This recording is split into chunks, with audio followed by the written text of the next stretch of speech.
Selain terkenal dengan keindahan pantainya, Kabupaten Pacitan, Jawa Timur juga memiliki banyak tempat bernilai mistis.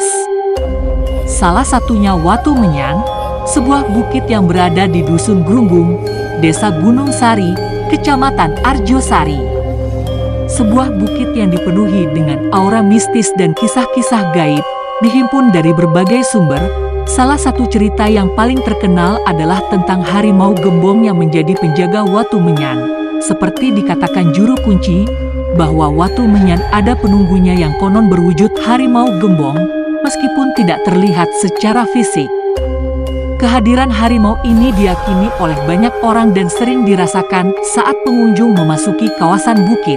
Aura mistis yang terasa di sekitar Watu Menyan telah membuat banyak cerita menarik dan legenda beredar di masyarakat.